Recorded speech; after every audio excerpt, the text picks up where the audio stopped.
This topic has been on my mind for an exceptionally long time, but I was never quite sure how to articulate it. Today, I'm going to attempt this feat, and I'm going to get a ton of comments from people who did not watch the video telling me that I'm a crybaby Stompie hunter despite literally using the class to store my infusion fuel because I play it so rarely now. Let's start out with the basic thesis.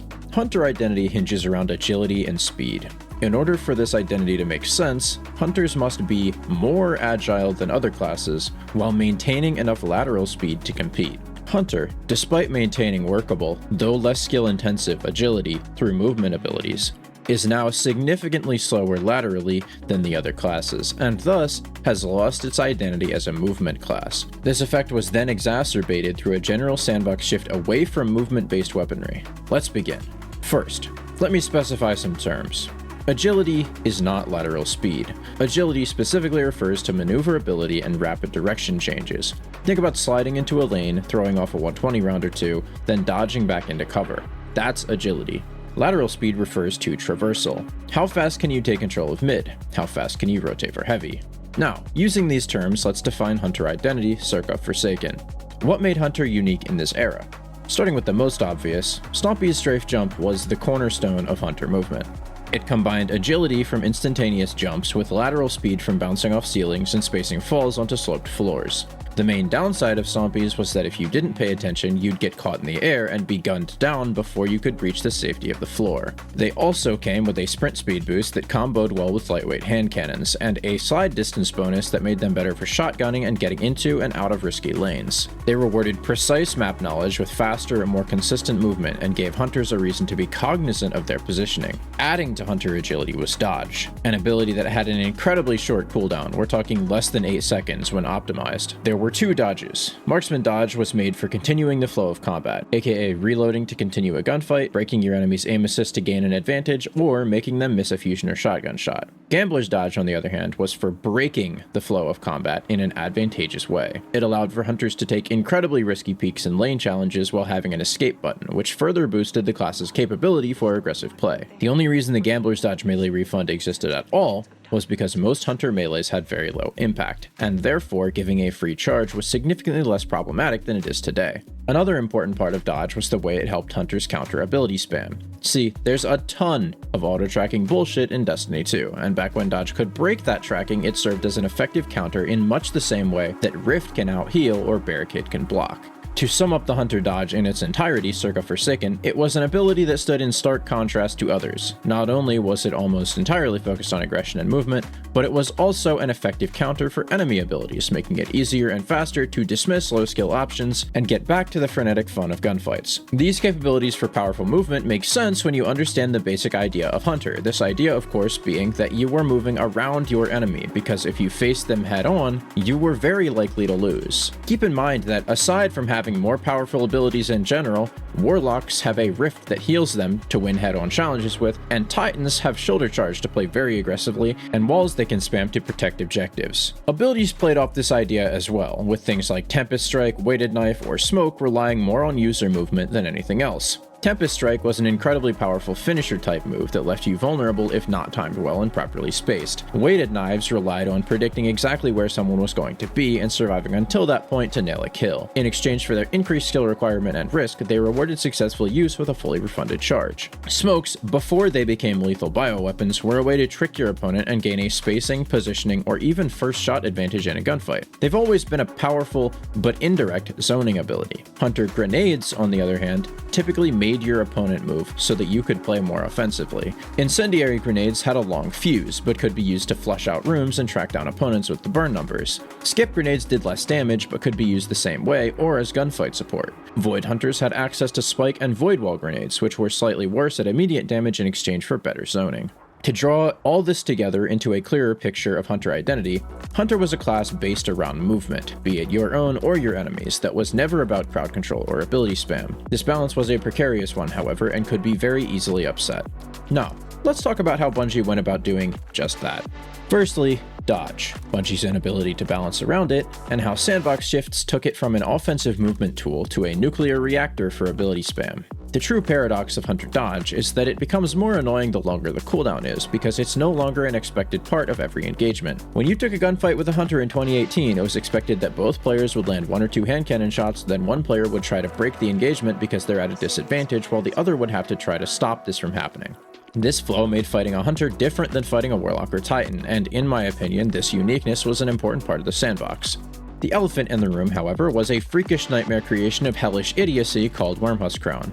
This exotic would give a massive chunk of health and shield, which took Hunter Dodge from a movement tool to an extra life that recharged every few seconds. Now, instead of tracking down the Hunter that you just 2-tapped, you'd instead see him dodge and immediately start running for your life because he now has full health, advantage, several Maseratis, and your girl on his hip, all from pressing one button. Naturally, dodging and receiving an inheritance worth several $1 billion wasn't very healthy for the sandbox, so Bungie obviously immediately reworked Wormhusk and left dodge alone, right? Since the problem was so obviously the exotic and not the ability, Bungie just fixed the root cause, right?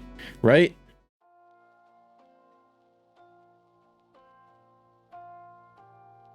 Man, sometimes I sit outside and look at the stars.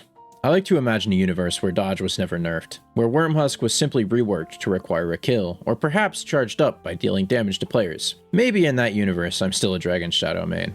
Maybe there I'm still running Dire Promise, Beloved, and Solar Hunter. Alas, our reality is one of mental anguish. A dark place where Hunter Dodge is now a shadow of its former self, warped and twisted, leveraged for degenerate playstyles, because instead of decoupling exotic effects from dodge and letting it thrive as a movement ability on its own, Bungie doubled down. They kept adding new subclass and exotic effects that plague us now more than ever, and in return, they axed its cooldown and capabilities over and over in an attempt to maintain some semblance of balance. First, it was just minor cooldown nerfs, but then they completely removed its ability to break tracking, which made it effectively worthless as an ability counter. Every nerf took it further from its core identity as a movement ability and pushed it further along the path of corruption. Wormhusk was just the beginning. Now we have Mask of Backrest 390 pulses, 2 bursting out of a teleport, and Radiant Dance Machine powered on the prowl, turning hunters into unkillable machines of smoke, illusion, and infinite crowd control. Reaper can be used to make an orb, and Powerful Attraction instantly collects said orb to replenish your health, or even start Devour Chaining. Bonus points if you're running a Gear Falcon build as well, because then you can add volatile rounds on top of that entire mess. That's not even the worst though. How about a Solar Hunter with Athras Embrace, using his dodge to recharge unavoidable one-shot heat-seeking missiles, or a Strand Hunter spamming clones all across the battlefield, that were only recently reworked to be somewhat bearable, but then immediately shifted to become platforms 70 feet in the air for scout rifles to eviscerate you from. Bungie didn't kill the dodge ability, they subverted it, hollowed out its insides, and filled it with nothing but raw malice for gunplay.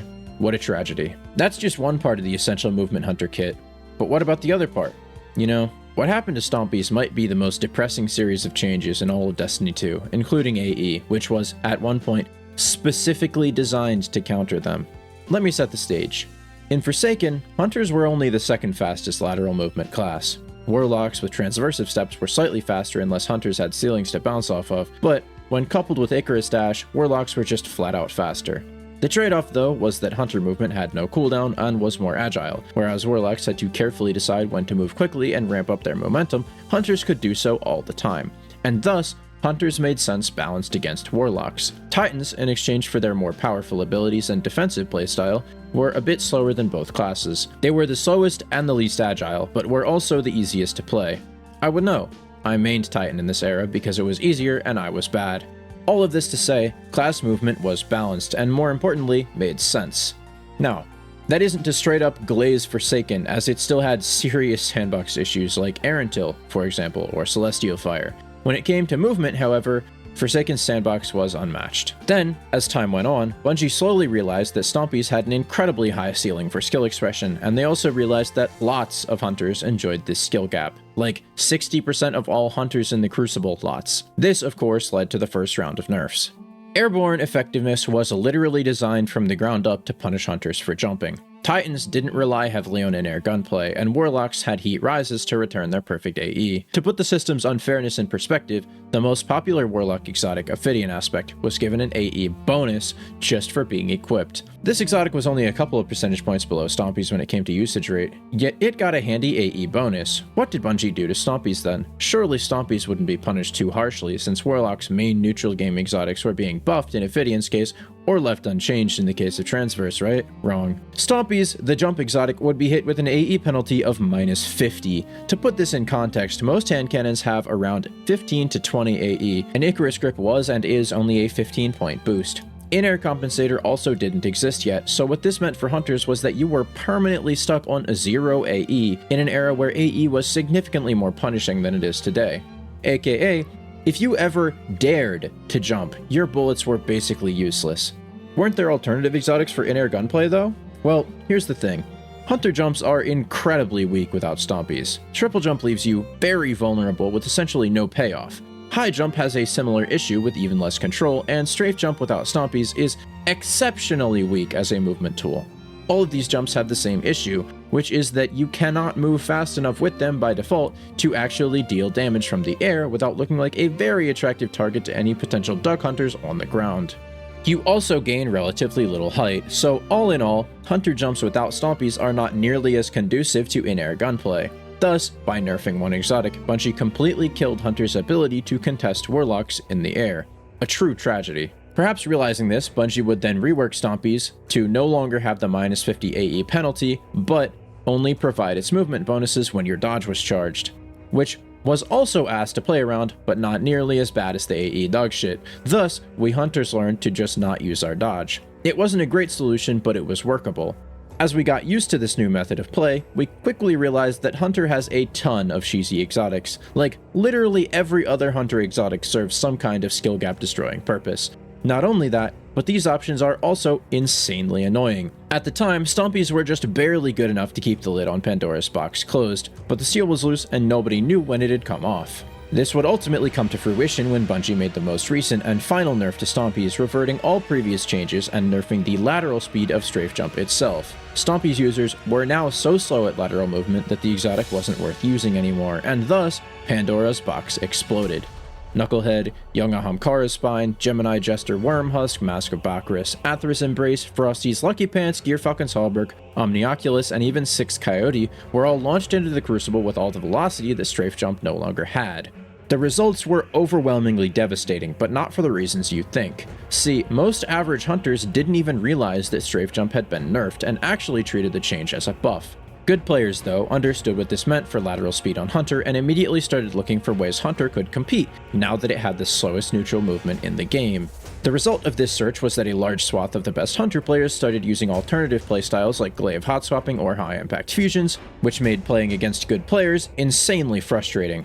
Naturally, this led lower scale players to look for solutions to this problem, and they found those solutions among the many degenerate playstyles the game has to offer. Over time, more and more low skill players copied these builds, and thus, the Crucible became fucking unbearable. Rapid fire fusions, glaive melee blink spam, RDM last word or sidearms, precision instrument 260 scouts, and the list goes on and on. These weapon types disincentivize duels and standard primary gunplay in favor of low-skill irregular engagements, which makes Crucible insanely frustrating and drives players away. To summarize, Bungie unfairly punished good players. Those good players continued to be good at the game, but in ways that were significantly more frustrating to play against. Bad players adapted by using degenerate playstyles, and because Bungie refuses to nerf the low-skill options, Crucible became legitimately unplayable. The worst part of this is that Bungie could have at any time fixed the issue by reverting the Stompie changes, but they chose not to. Despicable stuff, really. I've now thoroughly explained the dodge and Stompie's nerfs, so let's talk about movement abilities. In Forsaken, there were technically 8 movement abilities: Gambler's Dodge, Marksman Dodge, Icarus Dash, Phoenix Dive, Ballistic Slam, and Shoulder Charge's 3 flavors. Phoenix Dive did exist, but it sucked and wasn't on the same tree as Icarus Dash. As a consequence, nobody used it. Essentially, this meant that there were like 2 abilities that were viable for the purposes of movement specifically: Dodge and Icarus Dash. Because there were so few viable movement abilities and their cooldowns were so short, pretty much all movement was neutral game, or effectively neutral game. With no cooldowns putting hard caps on skill expression, movement was quite an effective tool to differentiate yourself from an opponent. The encroachment of movement abilities would permanently warp this method of skill expression, and not for the better. Compared to Forsaken's 2 or so viable movement abilities, we now have Standard Gambler's Dodge, which procs subclass effects and mods like Reap are a powerful attraction, gives a free melee on use and has proven exceptionally difficult for Bungie to even begin to effectively balance. Standard Marksman Dodge, which does all the previously stated bullshit, but with the trade-off that instead of refunding a melee, it reloads your weapon and recharges slightly faster. Backrest Dodge, which is an instant teleport paired with a 6% damage buff that tips many archetypes over the edge of insanity. See also 390 Pulses. Vanishing Step, a dodge that, aside from standard dodge effects, also takes you further and makes you invisible. Ascension, jolts in an AoE around you, as well as giving you a powerful movement buff through Amplified. Shatter Dive, which is an instant grounding tool, so you can never be caught in the air. Quick Fall, from Trapper's Ambush, which is just like Shatter Dive, but in exchange for a bit of extra investment makes you invisible and blinds enemies with a smoke. Ensnaring Slam, which aside from being an insanely powerful movement tool, also suspends. Icarus Dash, which lost some of its original appeal because you don't have two of them anymore, but is still a powerful tool for lateral movement. Phoenix Dive, which heals you and your teammates significantly better than before, has significantly less end lag, and does not play well with D2's netcode. Lightning Surge, which is an instant auto-tracking teleport melee that makes you amplified and also hits enemies nearby with jolt and damage, also does not play well with D2's netcode. Thruster, which can suspend, release rockets, or even heal you depending on your build. Shiver Strike, which aside from being insanely agile, also slows targets it hits, leading to incredibly easy kills. Frenzied Blade, which is effectively a teleport that severs you if it lands when used on a player because of its range, but also serves as a strong in-air movement ability. Shield Bash, which suppresses. Hammer Strike, which does wild AoE with the ignition, and lastly Seismic Strike, which blinds better than a flashbang. As a side note, all three shoulder charge abilities have insanely inconsistent hit reg, which makes them quite annoying to use and play against. See also Peregrine Greaves. Ballistic Slam, which deals varying damage based on height, build, whether or not you just took smoke damage with Spark of Feedback equipped, whether or not you have a sock on your left foot, list continues eternally. Cryoclasm, which supercharges your slides and makes shotgunning significantly harder to play around. Glacier Nade on all three classes, which slows in an AoE when it lands and forces the thrower upward if timed correctly. I honestly just put this here as a meme. Lastly, Grapple on all three classes, which aside from being the fastest lateral movement in the game, concusses on impact and throws the target hit into the air. Grapple is the biggest problem from my perspective because it simply hard power creeps neutral game movement in exchange for an ability with a long cooldown that is incredibly janky to play against. So, it becomes clear that while neutral game movement has stayed largely the same, movement abilities have a drastically inflated presence in the sandbox. Furthermore, they are concentrated on Hunter, which pushes the class's efficacy away from relying on the user's skill with a limited toolset and toward optimizing cooldowns and abusing spam of set abilities to be more agile than your opponent. Why is this bad? Well, movement abilities remove the skill gap of neutral game movement optimization in exchange for a quick, cheap burst of agility, lateral speed, or often both. While there is skill expression to be had here, it is significantly less apparent than with neutral game movement, where people start with a very similar set of tools and their usage is what sets the player apart. These abilities also tend to, for lack of a better term, fry the ever-living hell out of the netcode. Lightning Surge, for example, is somewhat playable if connections are stable, but when ping goes over 100, that thing is genuinely an unavoidable ball of death. The other issue with movement abilities is that Bungie is obsessed with attaching brain-dead secondary effects to them, be it ludicrous amounts of tracking, wild amounts of area of effect damage, unavoidable stun effects, or other broken shit that hurts the sandbox. These extra effects make it exceptionally difficult to balance around these abilities, which often means Bungie band-aid patches the issue by attaching these abilities to long cooldowns. This makes movement inconsistent and limiting on the user's side, as well as unpredictable and tough to play around on the opponent's side. Failing this, they just don't balance the abilities like Shiver Strike, and the result is that there are no effective trade-offs from the movement they provide since they have no opportunity cost, the result of which is complete sandbox dominance in the slot. In conclusion, over-reliance on movement abilities has significantly lowered the ceiling for skill expression and makes the sandbox much more chaotic and unpredictable. It has also power-crept neutral game movement and thus effectively destroyed Hunter's ability to compete as a neutral game alternative to ability reliance. We have now discussed the three collapsed pillars that led to the degradation of Hunter identity as a neutral game, high-skill movement class. There is, however, a fourth, and it's here where we see what really killed Hunter: a lack of fun. Let me explain. Hunters were the ADHD class in Forsaken. Your very movement, the core of your class, was reliant on you repeatedly spamming jump at different timings to get around the map. You were never just brain off sprinting somewhere. You had ceilings, ramps, walls, whatever else you could think of to bounce off of, and you were rewarded for this effort with significant agility and lateral speed. This gameplay loop of weaponizing D2's chaotic map design was not only fun, but also incredibly effective at stimulating the brain. I, a guy who can't even play Battle Royale games without getting deathly bored, was a great enjoyer of such systems. Unfortunately, it would seem that Bungie was not, as the game has consistently moved further and further away from this style of play, and in Marathon, there are no such systems at all. Hell, even sprinting is on a cooldown in that game. Fuck stamina bars, by the way. Brain dead-ass game design. If I wanted to play a game with a stamina system, I'd go play paintball or airsoft. Point being, punishing players for moving, or limiting their movement to short bursts, makes a game vastly more frustrating because now the most powerful playstyle is one that is incredibly cautious. You're only allowed to use your movement when engaging with an enemy.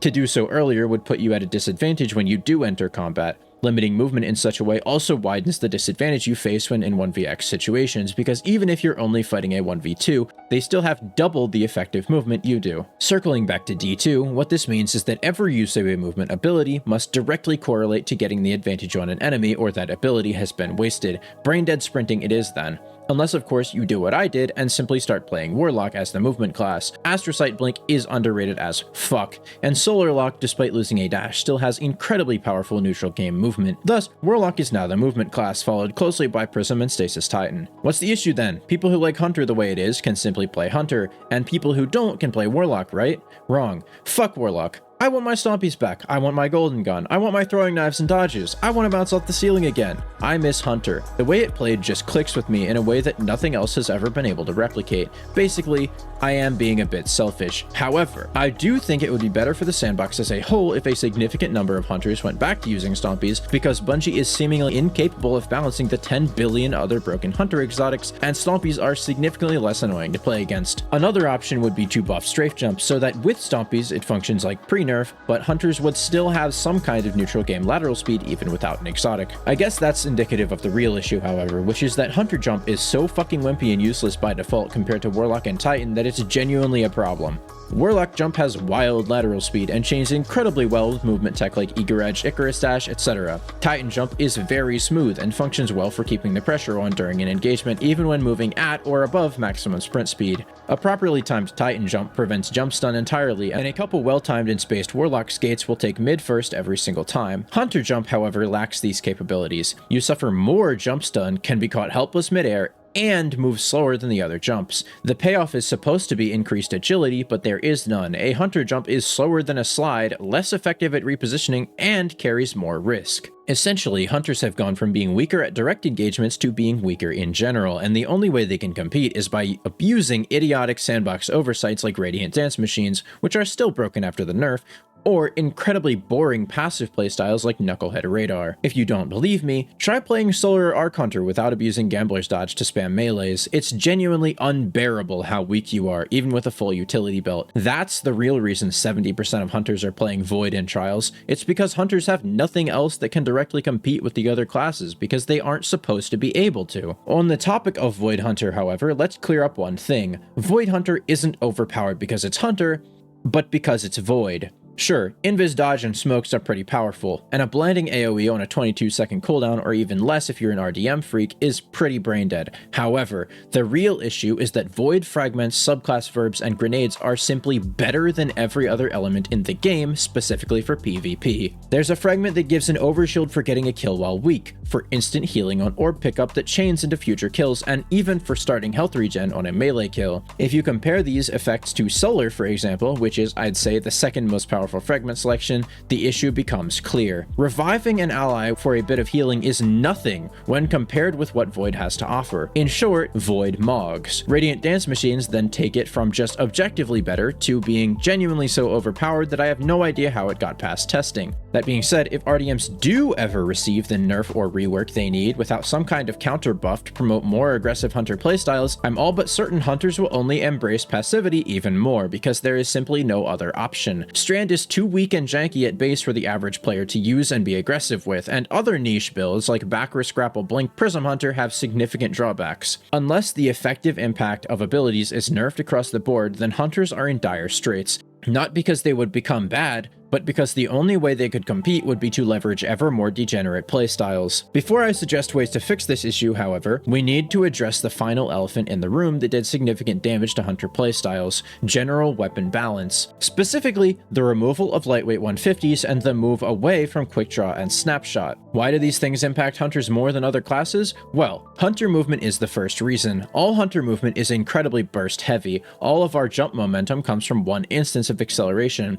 And after both of these things, you usually need to swap or re-ready your weapon. The impact of this being that hunters prefer weapons that deal damage in chunks and handle very quickly. Bungie's move away from consistent handling perks like Snapshot and Quick Draw toward conditional perks not only makes weapons, and therefore gameplay in its entirety, feel inconsistent, but also hurts hunters because our snappy playstyle and dependence on handling is now a massive weakness. Snipers got it the worst though, as body shotting midair was one of the most effective and fun ways to leverage the archetype, but now they're so slow that you can't even get aimed down sights fast enough to take advantage of the new angles your height opens up before you're halfway to the ground again. These shifts in the sandbox have seriously hurt the consistency of aggressive play on Hunter as a whole, but the most damaging change of all was the removal of 150 hand cannons. Able to handle gunfights for around 15 to 30 meters and snappy enough to clean up after or weaken your opponent for your preferred special of choice, these weapons fit right into the hunter combat style. They rewarded time investment with a consistent TTK and were able to fight against the more oppressive laning options like pulses by peak shotting. Many called 150s oppressive, but in reality the hand cannon was only as good as the player using it, as 150s were the best at precisely nothing. They were simply flexible enough to be usable at most common engagement ranges, and this meant that good players were able to leverage their skill to win fights with much more situational flexibility. Ever since their removal, aggressive sniper players have struggled to find another good pairing, as 140s and 120s don't have the consistency or stopping power at close range to work well with that sniping style, and most other weapons don't have the range or burst capability to clean up after body shots at mid-range. Now, some of the less active PvPers watching this may think, what about Sunshot? Isn't that a 150? Why don't people use that if 150s pair so well with snipers?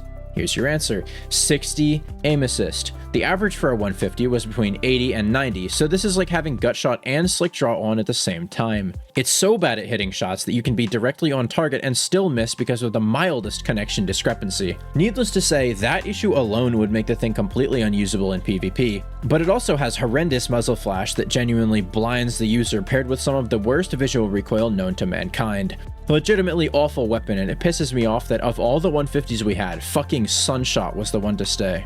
Apologies for the tangent, but I had to get that off my chest. Getting back on track, that should just about wrap up every issue that led to the dump movement Hunter finds itself in. So, how do we fix these issues? Firstly, we've got to understand that just reverting the Stompie's nerf would only take us back to where we were in Forsaken, and if the goal is to have a healthy sandbox, then we need more options to be viable than just Stompies, or the game will get boring. In order to achieve this, we need to know why so many people used and still use Stompies, even when there are more powerful options. So, why do people use Stompies? The answer is threefold: consistency, expression, and adaptability. Stompies are consistent in that whatever situation you find yourself in, you can always count on it to do the same thing, which is to propel yourself in a direction at an angle. Useful for evasion, yes, but also good for covering lateral distances. The lack of a cooldown is especially imperative for this task because it always puts two Stompies users on an even playing field relative to the tools they can use. If there's a cooldown or deactivation condition, I can potentially win one fight but lose another, because in one fight I used tools that I then cannot use for the next. While this is somewhat okay for abilities that are exceptionally powerful and disruptive, like supers or grenades for example, this isn't acceptable for movement abilities which you rely on to dodge those priorly mentioned disruptions, because then you can die by no fault of your own, simply because an opponent decided to invest more cooldowns into killing you than you could counter at that time. If movement isn't on a cooldown, however, you will retain the capability to counter any number of abilities and therefore any amount of players as long as you play correctly. Thus, the first pillar that must be respected if we want to add more sandbox elements like Stompies to make the game more interesting is that they must match the consistency of Stompies. Expression, or how well you can differentiate your playstyle from another user of the same exotic, is arguably just as important, however, as the impact of a sufficiently expressible exotic cannot be understated. When you succeed in creating a suitable sandbox piece for this goal, it frequently changes the entire way a player engages with the game. Groups of players take that exotic and turn it into a brush with which to paint their impact on each match of Crucible they engage in, thus changing an exotic from a simple piece of equipment to an imperative part of their playstyle that augments their path to mastery of the game. Let's take Stompies as an example. A new player using this exotic might simply use the extra slide distance to shotgun 8 people, while a more advanced player will carefully leverage in-air gunplay and movement knowledge to win a 1v3. A theoretical master of Stompies, however, would have memorized all the fastest routes around every map, and will leverage this advantage as well as his own playstyle, whether he is more passive or more aggressive, whether he uses a sniper or a shotgun, whether he likes to challenge off angles in the air or display mastery by dominating popular lanes on the ground to maximize his lethality at any given moment. This differential between players is literally why people play PvP games, and if you can provide tools that let players augment the game to fit their playstyle better, you will have effectively done the equivalent of inventing a martial art. People will spend thousands of hours learning tactics until those tactics become a part of themselves. We will play thousands of games until there is little difference between the game and us. When the game is bad, we feel bad because the game is a part of us, and when the game is good, we are happy because we can express a true part of what we are. Many are too afraid to say this part out loud because being that invested in a game can sound weird to those who've never experienced passion for something in such a way. But in the same vein that games themselves are a form of art, an individual's playstyle is also a form of artistic expression. To destroy an irreplaceable part of an inherently balanced playstyle then is in complete disregard of the people who spent thousands of hours learning that art. In fact, you'll frequently see stories of players who step away from the game entirely when their playstyle is nerfed if they feel the change was unjustified. I certainly did for a while, and even now playing Hunter leaves a sour taste in my mouth. To tie it all back together, expression is a core pillar of Stompies because without it, the exotic would never have become a core part of the way people experience the game. If we want to add more elements like it then, we must first make sure that they have depth and are not just simple one-dimensional pieces. Adaptability is the final core component and is just as important as the first two. This comes in several forms, but mainly has to do with the following two concepts. It can't have a direct hard counter, and it must be compatible with almost every other relevant sandbox element. If there are blatant easy shutdowns to an entire playstyle, then it simply isn't worth mastering because an idiot can counter you by having the correct puzzle piece. Stompies, before Stasis came and turned the Crucible inside out in the worst way possible, were a good matchup to most other playstyles. Some were better against it and some were worse, but with enough skill, a proficient movement hunter could compete fairly well against all opposing playstyles. This led to them having wide success across a massive variety of hunter players. Weapon and subclass flexibility is just as important, however, due to the simple fact that players will inevitably need to have access to many tools in the sandbox for the many situations the game presents them with. Weapons are constantly being buffed, nerfed, reworked, etc., and so are subclasses and individual abilities. If a player is to integrate an exotic into their core playstyle, they cannot be pigeonholed into only using one or even a small subset of these sandbox elements. This is a core issue preventing Lucky Pants from achieving Stompie's level success across the player base, and also severely damages the sandbox when the supported weapon type of one of these exotics is even close to meta. Think back to the Peacekeeper Titan meta. It was literally unbearable because you were always dying to the same weapon type, and it wasn't like the Titans had a choice either. They were forced to use SMGs because their best movement exotic wasn't compatible with anything else. Therefore, if we want to design additional, long-lasting, unique sandbox pieces, they must be at least agnostic to every other sandbox element. They must function independently, but some synergies are okay so that players are free to choose how to leverage these pieces to best fit their playstyle. Radiant Dance Machines minus the infinite dodge bullshit are actually an excellent example of this principle proving itself because they are compatible with people's existing playstyles but are almost completely agnostic of weapon or subclass. Naturally, they have more powerful synergies like Last Word, PR frame pulses, etc., but in a healthy sandbox, these things would be quickly toned down in order to let a variety of playstyles leveraging the exotic breathe. To tie all of this together, exotics that hope to compete with Stompies in its niche of enjoyably augmenting the way people experience and interact with the game must be consistent enough to alter almost every moment of your gameplay, expressive enough to differentiate players as well as to provide a sufficient skill gap to climb, and adaptive enough to work on every map with most weapons and most subclass abilities. Therefore, I present several exotics reimagined or concepted by yours truly that would advance this goal. Starting off slow, I have a slightly reworked version of Stompies. I would buff base strafe jump so that the resulting combination of the jump and Stompies is the same speed as before the nerf. I would then add two new effects. The first is that equipping the exotic completely removes jump stun, and the second is that Gambler's Dodge regenerates at around 130 to 150% speed and breaks projectile tracking, but loses the ability to refund melee energy on use. The goal with the Stompies rework is to give hunters an option that reinforces the movement identity of hunter through strong neutral game while supporting an anti-ability playstyle. I added back the tracking behavior of Gambler's Dodge as a finishing touch so that Dodge can effectively counter abilities that would otherwise be discriminatory against hand cannons like Axion bolts or swarm grenades. It would also provide some utility for blink hunters since they can't utilize the enhanced jump aspect of the exotic. Ideally, hunters would just get a blink exotic like Astrocyte, but alas, Bungie has failed us so far. The second hunter concept I dreamed up is basically a more AE-centric version of Stompies. I'm calling it Rohan's backup board, and it would probably be an exotic chess piece. It grants standard sprint and possibly even slide bonuses, but in place of the boosted jump, you get an air move which summons a cloud board on activation. Think about like a skateboard-sized skimmer. The animation for summoning would maintain first-person view to prevent 3-peaking, but still prevent shooting for a very short time. Maybe like a quarter of a second animation where you slap a button on your chest, and the board flies off your back to your feet. This board would lower your fall speed and give perfect AE, but notably would not refund your jump. It also shouldn't change your Guardian's head location. I don't want this thing to be dodging 3 taps mid-air. The board would have slightly better air control than just falling, but not as good as Heat Rises. You can jump off the board, but it would consume a double jump, and you can't summon the board again until you touch the ground. Pressing jump if you have no jumps left would just unsummon the board, as would pressing air move again. It would also be incompatible with other air moves as it is one in itself. I want hunters to have a unique style of in-air gunplay, and I also want some competition for Stompies. I'd want the deceleration to be smooth so it's still trackable mid-air, and ideally it'd give alternative jump choices some credence due to different styles of board deployment.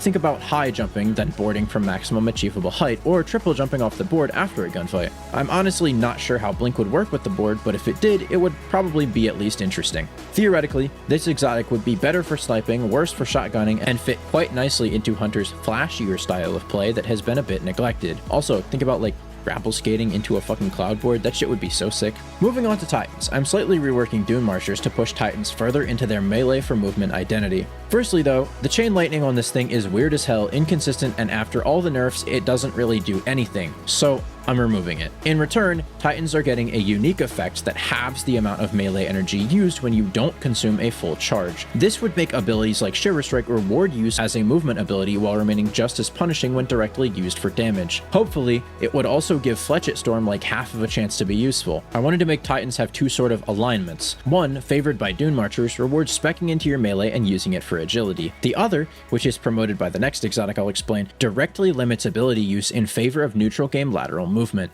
The new exotic I designed for Titans is called Midnight Launch Apparatus, and with it you'd gain an air move with around 1 or 2 seconds worth of fuel that provides somewhere between 2 and 4 meters per second squared acceleration in any direction. When you touch the ground, your fuel is instantly recharged, but in exchange for this enhanced movement, your ability and possibly even super cooldowns would be capped at tier 6. I'd need to test this in-game to determine precise numbers, but I want Titans to have a way to emulate D1 Titan skating. It was a really cool way to move around the map, and it gave Titans long-distance lateral movement that fit right into their identity. Lots of maps have these insanely wide flat areas where literally nothing happens, and I think it'd be cool if Titans could use those areas to build up massive speed moving from spawn to spawn. This would also be really fucking cool on Strand or Stasis Titan. Notably, the exotic wouldn't stop you from shooting, so if you built really hard into AE, you could pull off some monumental plays with the enhanced aerial movement. In order to prevent this exotic from straight up power creeping Dune Marchers, I added a cap on ability cooldowns to provide a bit of a trade-off. Titans already have some of the strongest abilities in the game, so while this would work as an effective counterbalance, the cap might have to be lowered even further. For Warlocks, I'm leaving Transverse alone. While they aren't as immediately flashy as Stompies, I do think they sufficiently augment gameplay. They're also classic, right? Transverse Solar Lock has been a menace in the Crucible since literally year 1, so I'm not about to change that. What I will do, however, is concept a new Warlock exotic that would give other subclasses some kind of movement similar to Icarus Dash. Thus, I present Rebellion against Common Velocity, which is a pair of exotic boots that state when within 1 meter of a wall, you can activate your air move to launch off of said wall. If not aimed down sights, you will move in the direction of your movement input. If you are aimed down sights, you will move in the direction your crosshair is pointed. Jumping off a wall like this wouldn't refund your jump and would only work twice before needing to touch the ground to refresh your charges. This would have to be incompatible with Icarus Dash and Weave Walk as it's an air move. I'm not trying to power creep Icarus Dash here, just provide an alternative form of movement. Ideally, this would provide more acceleration than Icarus Dash because of the wall restraint and the fact that you have to give up Transverse or Astrocyte to run it. The two different ways you can specify movement directions would also fit Warlock identity, as they are supposed to be an intelligent battle mage capable of making high-impact snap decisions. I was toying around with making Warlocks pick an ability to sacrifice in order for the exotic to function, but ultimately decided against it. After all, you're already using your exotic slot, which means losing access to others on the class with some of the most powerful neutral game exotics. These additions to the sandbox should theoretically provide options to push movement above abilities again, which would make moment-to-moment gameplay much more deterministic and increase individual impact on a match while not directly increasing firepower. These additions would also finally provide some exotic counterpressure for Stompies on other classes, and hopefully open the door for a swath of exotics made for similar purposes. In an ideal world, I would introduce these alternative playstyle type exotics while reinstating lightweight 150s and initiating key sandbox changes like nerfing primary range, special ammo ease of use, certain outlier body shot and optimal TTKs, etc., to further push engagement flexibility. That being said,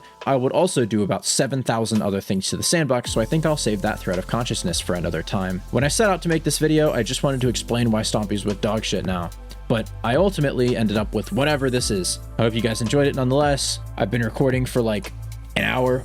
I don't know if you can hear it, but my voice feels absolutely shot. This script took like a month, but you know, it is what it is. So subscribe if you haven't. Praise God if you haven't done that either. I'm out.